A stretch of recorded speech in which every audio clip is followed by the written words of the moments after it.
Okay, this is my technology assignment.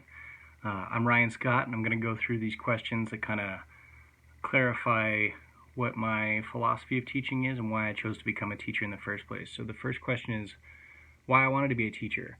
I graduated from college from Cal State Fullerton with a degree in communications, and I worked a couple jobs afterwards, but I could never find something that really made me happy and fulfilled with what I was doing.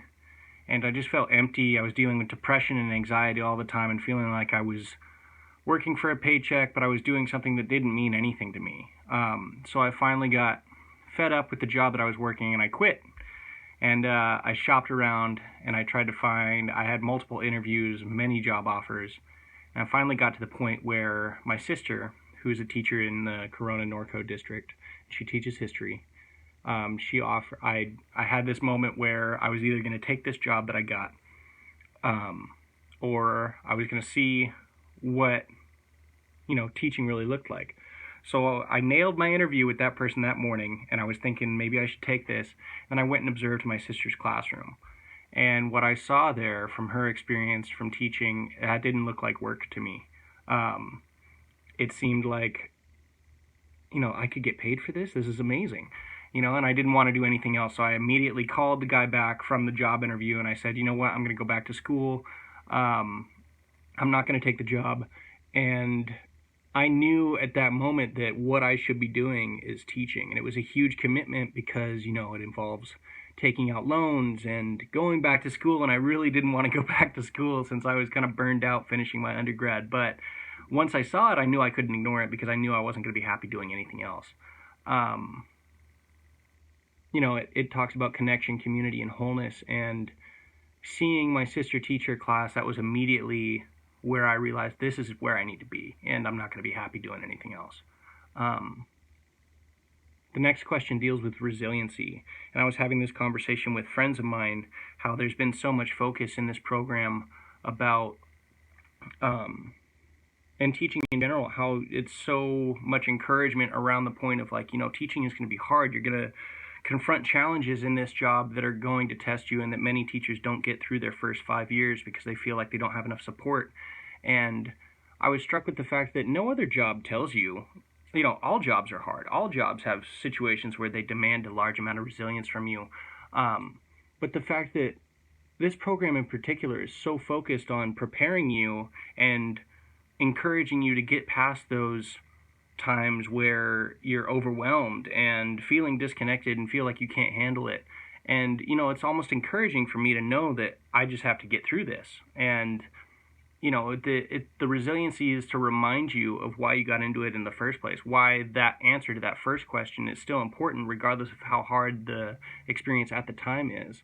And I hope to just hang on to that and, exploit my human resources, my sister, my friends, everyone around me that is involved in the teaching profession that has gotten through this, and to latch on to a veteran teacher who got through that hard period of time at the beginning of their career, and to get through it because I can see how rewarding this job can be. And that's what I'm going to do to remain resilient, is to stay focused on why I started doing it in the first place. That kind of goes into the same question of how I anticipate being resilient. Like I said, I majored in communications throughout my undergrad at Cal State Fullerton. And everything about human communication was for the purpose, it wasn't advertising or anything like that. So this was human communication. So it's all about conflict management and argument persuasion and emotional intelligence. And I think that just goes into the fact of how I interact with my students, how I interact with myself, and how I see myself in that way. I want to remain resilient through staying focused on what matters. I want to constantly try and be getting better. I don't want to get complacent. And I want to know that I'm going to be challenged. And that's how I think that I'll be able to maintain that resiliency, is because I know and understand that things are going to be hard. Thriving in a role of a teacher rather than merely surviving. Again, I think that's a dedication to being always trying to get better. The reason why that didn't look like a job for me when I was observing my sister at that point was because everything else, I had no desire for it to be easy. I didn't want a job where I was eventually going to know everything and be really good at it and then just do the same thing for the rest of my life. That made me so uncomfortable that I couldn't really breathe thinking about sitting in a cubicle forever and just, being accountable to a boss or dealing with a customer that was angry with me for something that I didn't have an emotional connection to. And I needed that. I still need that. And I think that's what's going to keep me going through the rest of my life, is because I want to be so good at what I do because of who I'm doing it for. I'm doing it for my students. I'm doing it for myself. And I want to leave something behind where people will, know that they had that I made a good impression, or, provided a good experience, or made a difference for somebody.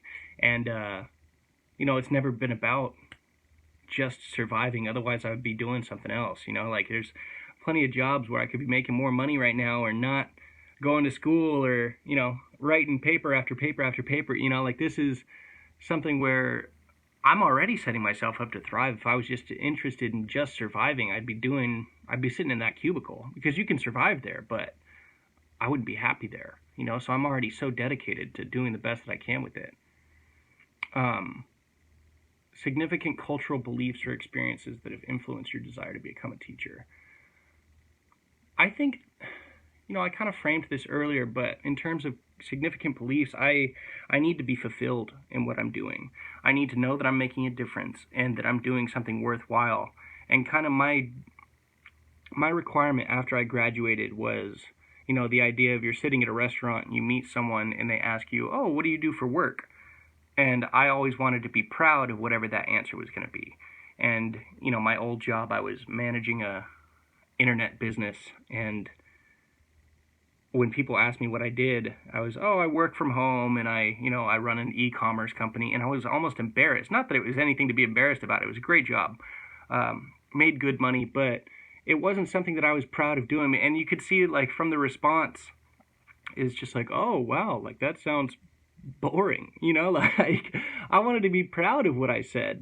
And, that's what never let me be comfortable doing a job that I wasn't fulfilled with. I wanted to be lit on fire by what I was answering that question with. I wanted to be so excited to answer that question. I'm a teacher. I teach high school history, and right now we're going over the Cold War. Like, I could tell stories for hours about my experiences in the classroom, and that's what I wanted. And that's how I knew that this is what I should be doing, even if it's going to take another $30,000 of debt and, another year and a half of school and a bunch of sleepless nights and, frustration. But I know in my soul that it's worth it. And I guess that's the cultural belief that influenced my desire to become a teacher. My educational philosophy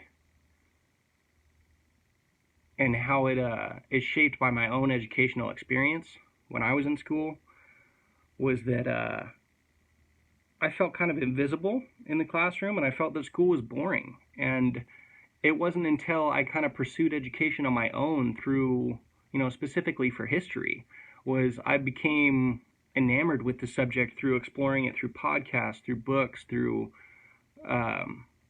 movies and film. And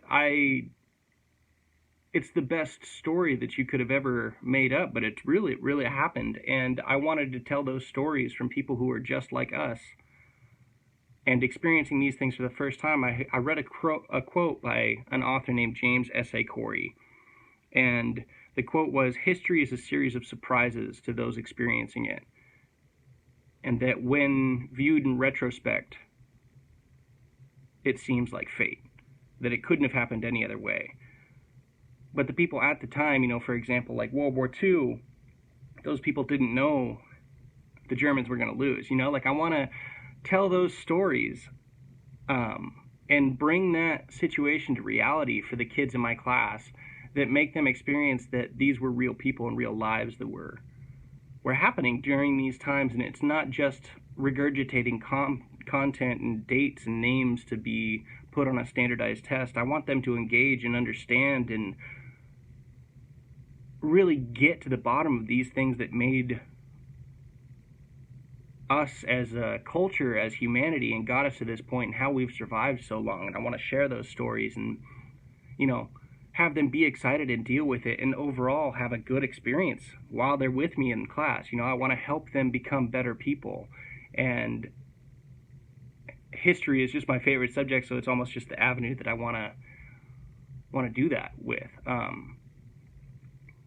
But yeah, I mean, that is my soul journey to becoming a teacher, and kind of the things that have fed into it, and why as I get closer I'm becoming more and more sure about what my decision is, and I'm kind of choking up here talking about it.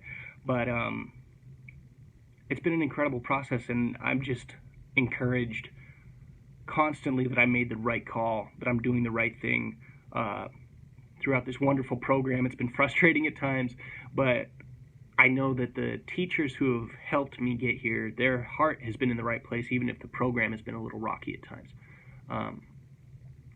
So thank you, and I'm looking forward to continue going here.